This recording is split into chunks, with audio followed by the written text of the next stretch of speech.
El conductor habló durante todo el camino hacia la costa, aparentemente incapaz de mantener la boca cerrada. Parloteó sin parar sobre lo basura que era el clima, lo difícil que era su vida y su tema favorito, lo raro que soy yo. Dijo que estoy demasiado delgado, que mis ojos se ven raros, que mis dedos se mueven con demasiada suavidad y que tomar un taxi hacia una costa distante a las 6 de la mañana es inusual. Me preguntó si yo era fotógrafo y luego empezó a advertirme que no me quitara la vida.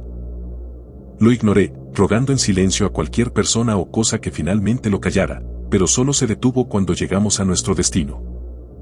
Salí con la maleta en la mano. El clima, en efecto, era una basura. Una lluvia pesada azotaba mi rostro cuando miré hacia arriba para ver el cielo nublado y completamente gris, sin un solo rayo de sol presente. Una niebla espesa envolvía el área y, a través de ella, apenas podía distinguir la pequeña cabaña junto al mar tormentoso. Condiciones perfectas. Incapaz de contener mi emoción, le di al conductor una propina generosa y lo despedí, tras lo cual abrí mi maleta y saqué el libro. Un tomo grueso de color marrón oscuro se abrió en mi mano y, a través del torrente que fluía por las páginas coriáceas, leí la fecha. Sí. Hoy. Al entrar en la cabaña, me sorprendió ver que yo era el único allí. Encogiéndome de hombros, abrí el minibar y saqué una lata de refresco, sentándome en una de las muchas sillas de la habitación. 32, antes eran 33. Uno de nosotros ya no necesitará una silla.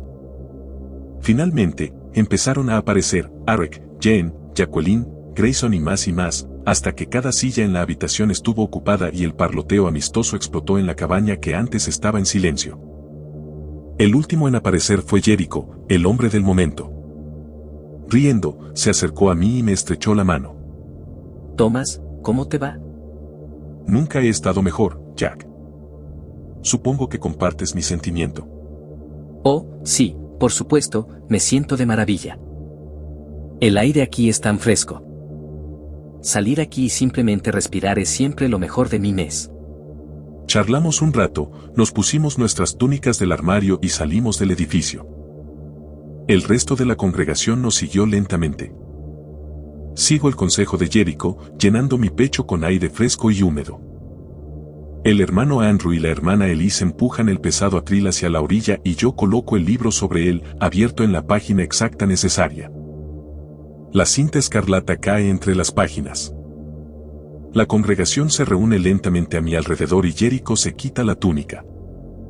Su cuerpo tatuado, con varios símbolos del libro tallados en él, está completamente desnudo. Él está listo. Yo también. Tomo otro aliento y miro hacia el agua. ¿Cuánto tiempo hemos estado esperando este momento? Desde que conocí a Jericho y Elise en la biblioteca de la ciudad. Desde el momento en que el libro nos llamó por primera vez desde los estantes, como si supiera que seríamos capaces de cumplir su propósito. Siempre dudé que esto realmente sucediera. Seguramente alguien se enteraría, se horrorizaría y nos expondría.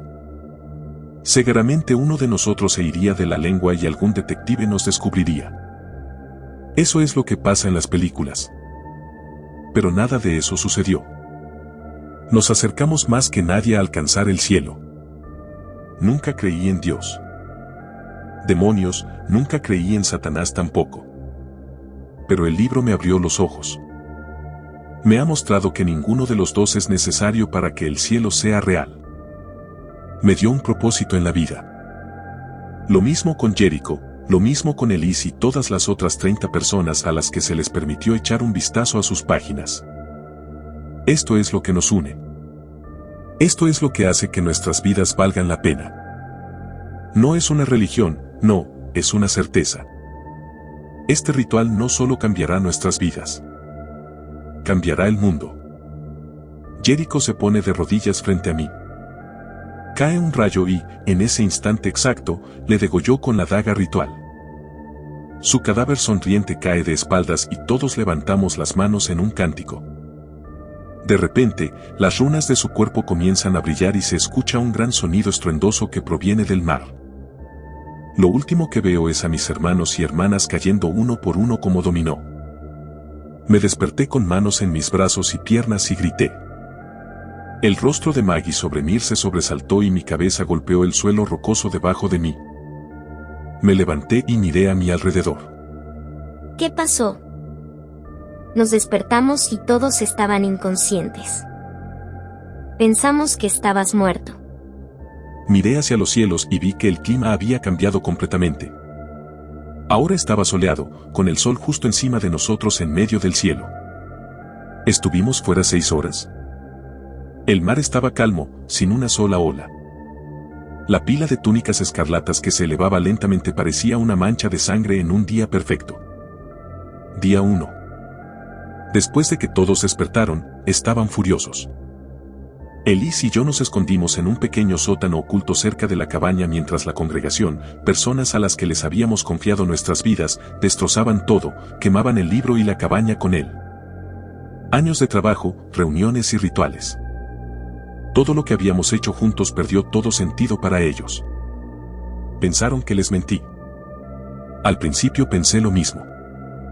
Sentado en ese sótano oscuro y húmedo con las oraciones de Elise a un Dios que antes había negado tan celosamente, pensando que todo en lo que alguna vez creí era una mentira. Di mi vida por terminada. Incluso tuve el deseo absurdo de salir ante mis hermanos y hermanas y dejar que me despedazaran, pero rápidamente lo descarté al oírlos gritar mi nombre. Sentí que les había fallado. Les fallé como líder y, mucho peor, como hermano. Elise y yo salimos del sótano después de esperar unas horas sin ruido del exterior. Todos se habían ido, al igual que el cuerpo de Jericho. Afortunadamente, la congregación no encontró el auto de Elise y pudimos conducir hasta la ciudad.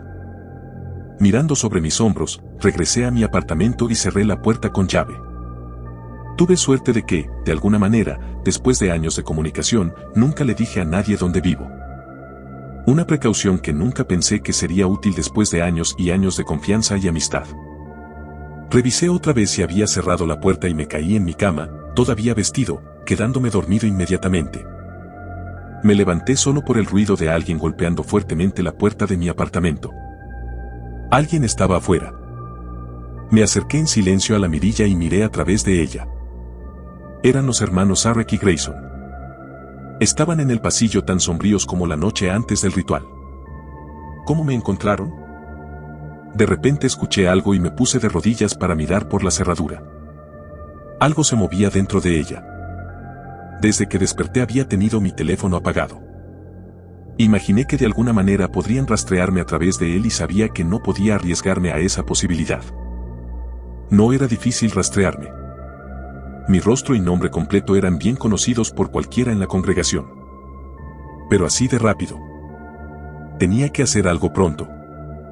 Empaqué apresuradamente solo las cosas necesarias y algunos extractos del libro. Salí por mi ventana al escuchar el alboroto causado por mis hermanos entrando violentamente en mi apartamento e inmediatamente tomé un taxi hacia la casa de Elise. Ella salió corriendo de su casa llorando y gritando. Tomás, por favor. Alguien la estaba persiguiendo. Reconocí a Josephine sosteniendo un cuchillo, con el rostro contorsionado por el odio y la ira. Debajo del ojo de Elise había un gran moretón sangrante. Rápidamente la dejé entrar y nos fuimos. No había tiempo para detenerse en ningún lado, así que fuimos a la estación de tren y compramos 2 boletos hacia el pueblo donde vivía mi hermano Joseph. En la estación, miré a mi alrededor con pánico. Parecía que de alguna manera los habíamos perdido, pero todavía sentía ojos en mi espalda y no podía sentarme con calma. Elise se sentía de la misma manera. Antes de llegar a la estación de tren, nuestro taxi fue seguido por un viejo auto negro. Luego giró a la derecha donde nosotros giramos a la izquierda y desapareció. Creo que lo reconocí, era el mismo auto en el que la hermana Jen llegó a la costa. Desde que recobré el conocimiento, había sido el mismo maldito clima soleado. Miré mi reloj. 8 p.m. Eso es raro. Pensándolo bien, no hacía tanto calor como el sol sugeriría. El clima era en realidad bastante frío. Otra cosa es que desde que dejamos la costa no he visto una sola nube en el cielo. Solo esperemos que sea solo un maldito buen clima. Día 2. Es posible que hayamos hecho algo terrible. Permanecimos despiertos toda la noche temiendo al auto negro y, todo el tiempo, el sol simplemente se negó a moverse de ese punto en el cielo, justo encima de la costa donde realizamos el ritual. Cuando subimos al tren, el sol permaneció exactamente en esa posición y, cuando bajamos, el sol empezó a alejarse de nosotros al mismo ritmo al que íbamos. Eso no es lo peor. Cuando estábamos llegando a nuestro destino, miré hacia afuera y vi algo que me hizo cuestionar si el ritual realmente funcionó o no. Es una zona rural donde vive mi hermano, así que hay muchas granjas y granjeros. Uno de ellos estaba en el campo junto a su casa cuando pasamos. De repente, una mano bajó desde mi ventana. Me levanté de un salto tratando de ver de dónde venía y me quedé helado. Venía del cielo mismo. Una mano azul, casi transparente, agarró al granjero por el torso con el pulgar y el dedo medio y empezó a levantarlo. Traté de llamar la atención de Elise, pero ella se había quedado dormida y solo pude observar con horror cómo la mano levantaba al hombre que gritaba y luchaba más y más arriba hasta que desapareció en el azul del cielo. Cuando llegamos al pueblo, inmediatamente miré hacia arriba y vi que el sol estaba en un lugar diferente ahora, justo encima de la plaza del pueblo, como si estuviera observando, mirando hacia abajo con sus rayos como pestañas. Sacudí la cabeza y alejé ese pensamiento. Las cosas ya están suficientemente mal como están. Antes de que pudiéramos llegar a la casa de Joseph, vimos ese mismo auto de ayer. ¿Cómo nos siguieron hasta aquí? Sabía que se podía llegar a este pueblo en auto y yo mismo lo hice varias veces, pero ¿cómo nos rastrearon? ¿Copiaron algún hechizo del libro de la misma manera que lo hice yo o algo o alguien los estaba guiando? Corrimos hacia la casa de Joseph pero el auto nos siguió y Elise y yo tuvimos que separarnos. El auto obviamente me habría seguido a mí, así que le ordené a Elise que fuera a la casa y yo corrí hacia la plaza del pueblo. Parece que tuve que recurrir a la magia negra. El auto me persiguió hasta la plaza y luego hacia un pequeño callejón sin salida en las afueras del pueblo. Miré a mi alrededor para asegurarme de que nadie viera lo que estaba a punto de suceder y abrí mi maletín. Del auto bajaron los hermanos Sarek y Grayson y las hermanas Jen y Jacqueline. Levanté una página del libro y les grité con toda la autoridad que pude. ¿Qué quieren de nosotros? ¿De nosotros? No queremos nada de ella. Respondió Grayson. Solo queremos que enfrentes las consecuencias de tus acciones. Comenzaron a acercarse rápidamente. Leí el hechizo y se quedaron congelados por un segundo en incredulidad, pero no pasó nada. Sin tiempo para pensar, me di la vuelta y, impulsado por la adrenalina y el miedo, superando mi falta de músculo y el dolor en mis dedos, me impulsé sobre la gruesa cerca de ladrillo que me separaba del patio trasero de una pequeña cabaña. Escuché los pasos detrás de mí y fui hacia la puerta trasera de la casa, pero estaba cerrada, así que, mirando a mi alrededor franticamente, corrí alrededor de la casa y recuperé el aliento. Estaba indeciblemente cansado. Todo este correteo. No podría luchar contra ello por mucho tiempo más, así que dejé unas huellas sucias en el porche de la casa y caí agotado en sus arbustos sin podar. ¿Por qué no funcionó el hechizo? Mi mente inmediatamente me mostró los restos quemados del libro en la costa y me estremecí. ¿Era realmente la única fuente de magia o el ritual le hizo algo al mundo en su conjunto? Si la magia había desaparecido, ¿quién dirigió a mis hermanos y hermanas a mi ubicación? No tenía tiempo para estas preguntas. Tenía que contener la respiración para que la congregación no me encontrara tirado boca abajo cubierto de tierra. Los escuché golpear la puerta de la casa y a una mujer joven gritar desde adentro. Comenzaron a amenazar con entrar por la fuerza y el dueño los dejó pasar. Mi plan funcionó y, dejando mis zapatos donde estaba tirado hace un segundo, corrí hacia la casa de Joseph. Afortunadamente, Elise la había encontrado y ella, Joseph y su familia ya me estaban esperando, preparados para irse. Subí al auto y le grité a Joseph que condujera. Afortunadamente, por una vez en su vida, me escuchó. Él estaba enojado de que incluso hubiera decidido aparecer. Nuestra fraternidad nunca fue particularmente fuerte y solo acudía a él cuando necesitaba ayuda desesperadamente. Ahora era uno de esos momentos. Después de explicarle brevemente que algo terrible debía estar pasando, señaló que desde hacía todo un día no había absolutamente ninguna conexión en ninguna parte. Nada funcionaba, ni internet ni llamadas telefónicas, por lo que no tenían idea de si algo así había sucedido en otras partes del país. Dije que lo más probable era que sí. Comprendí una cosa, lo que sea que esté pasando, ya sea el fin del mundo o solo una histeria nacional, Joseph merece algo mejor. Merece saber, y él, su esposa y su hijo merecen vivir. Así que le dije la verdad. Por primera vez en mi vida, me rebelé ante alguien que ya conocía. Le conté todo, desde la primera vez que nos topamos con el libro hasta el ritual fallido destinado a llevarnos al cielo. Me escuchó mirando a través del espejo con escepticismo y preocupación y me preguntó si estaba bien. Sacudí la cabeza con ira, diciéndole que él y su familia tenían que irse, que era peligroso aquí y, por algún milagro, mis súplicas funcionaron. Ya sea porque yo era su hermano y él confiaba en mí o porque la situación ya era extremadamente extraña. No me importó. Decidimos conducir inmediatamente al aeropuerto y comprar los primeros boletos que pudiéramos a literalmente cualquier lugar fuera de los Estados Unidos. Estaba tan cansado que me quedé dormido casi de inmediato. Antes de descansar, sin embargo, tuve una sensación extraña y eché un vistazo al sol. ¡Qué raro! Parecía más grande. Día 3. Conducimos y conducimos y conducimos por horas y horas. El tráfico era terrible. Parecía que todos los demás tenían exactamente la misma idea que nosotros, salir mientras todavía pudiéramos. Aún así, cuando finalmente conseguimos los boletos de avión al punto más lejano posible lo más rápido posible, resultó que solo había 3 asientos disponibles en el avión más próximo en partir, por lo que Elise y yo fuimos excluidos del primer avión.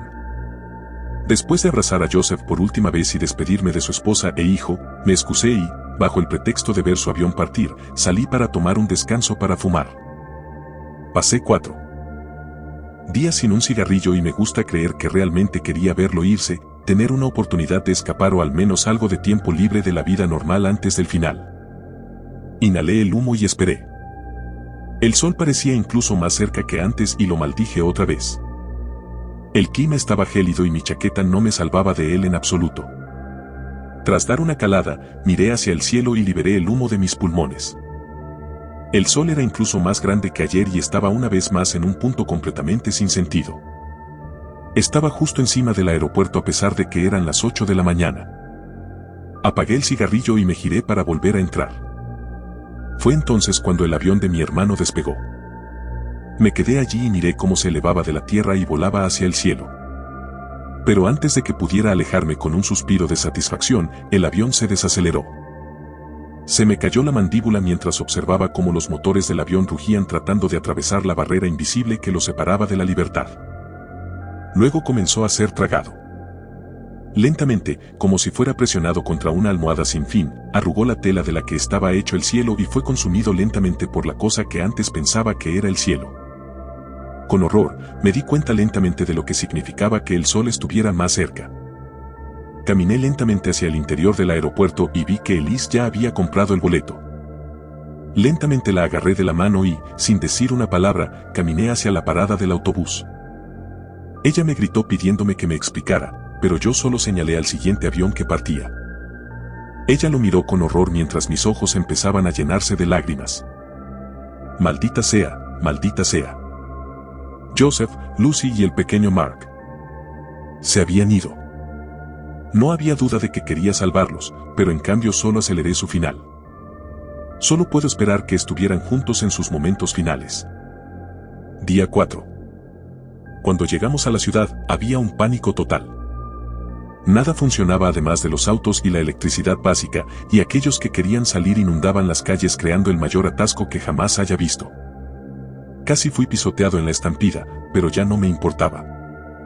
Vi cómo los rascacielos ya estaban siendo tragados por la cosa que alguna vez pensé que era el cielo. Solo quería que esto terminara, y vi que estaba terminando. Bandadas de palomas trataban de escapar volando bajo hacia el suelo y golpeando a la gente que huía.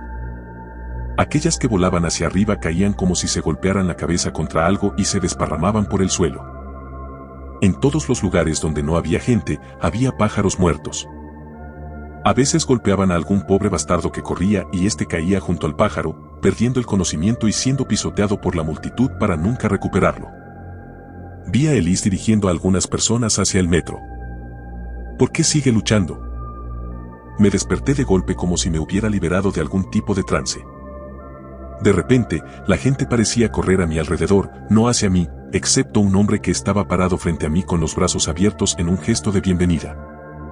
Sonrió ampliamente, haciendo que la sangre de la herida de su cuello brotara. Jericho en persona se acercó a mí y me abrazó fuertemente, manchando todo mi traje de sangre. Me quedé asombrado, sin responder a su gesto amistoso pero sin rechazarlo. Pensé que había perdido el juicio y ese pensamiento me consoló. Sonreí y le devolví el abrazo. Me alegra verte a ti también, amigo. ¿Dónde estaba tu cuerpo? Nunca te encontramos allá atrás en la costa. Lo entenderás a tiempo. Me liberó de su agarre y se dio la vuelta, haciéndome señas para que entrara en uno de los rascacielos. Las puertas estaban cerradas, pero él movió su mano y las abrió sin un solo toque. Me hizo señas para entrar y lo seguí, entranceado por su propia existencia. Atravesó el espacio corporativo blanco y subió las escaleras. No sé cuántos pisos pasamos. Los mismos espacios de oficina aparecían una y otra vez, con todos en ellos desaparecidos, escapados a las calles. Traté de hablar con Jericho pero él solo sonreía y me hacía señas para que siguiera adelante, más y más arriba en la escala corporativa. Finalmente llegamos a la cima, el punto donde el techo había desaparecido y el cielo brillaba con los rayos del sol falso. Era la cafetería. Aquí estamos. ¿Quieres algo de comer? Dijo Jericho, señalando el buffet abandonado. Claro. Tomamos un bocado y observé cómo Jericho se tragaba su comida entera, como si no hubiera comido en años, con trozos de comida masticada cayendo a través del tajo dejado por la daga ritual. Yo fui incapaz de tragar un solo bocado de la mía. Escucha, Jericho. Hice un gesto hacia él. Yo, lo siento. Su rostro se levantó y me hizo un ademán como desestimando mi disculpa y continuó comiendo. Yo, les fallé. Les fallé a todos. Murieron por nada. ¿Por nada? ¿Crees que esto está pasando solo porque es obra nuestra? Él señaló hacia el cielo por encima del horizonte. Lo vi allí. Había múltiples soles. Lo entendí a pesar de que hablaba en un idioma desconocido para mí. Lo entendí, me recliné en mi silla y me reí. Me reí y me reí y me reí mientras las paredes a mi alrededor se desmoronaban en polvo y mi cabeza se sumergía en el cielo abierto. Lo último que vi antes de que la masa me envolviera por completo fue el sol. Parpadeó.